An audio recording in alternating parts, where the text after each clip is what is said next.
Namaskar, Kolkata. This is Dr. Naveen Ganjoo, liver specialist from Bangalore at Vivacity, Kolkata. Are you ordering out every day to save time and make it easy for yourself? But we are making it difficult for ourselves in the longer run.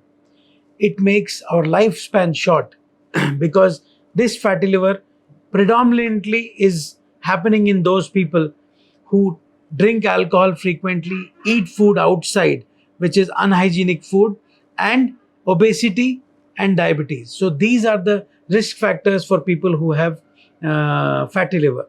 Importantly, this fatty liver has many treatments now, but when the stage is progressed and you are not able to control it, fantastic treatment available. But first, we have to prevent the risk factors.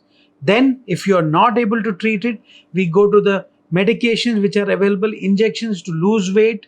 Now, far are the days gone that you have to do surgical bariatric resections.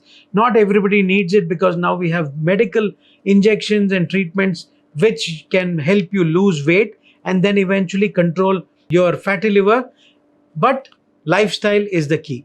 So, all this together, because if you do it now, you are going to have a healthy and long life later. If we save time now, we might have a short life as well. Thank you.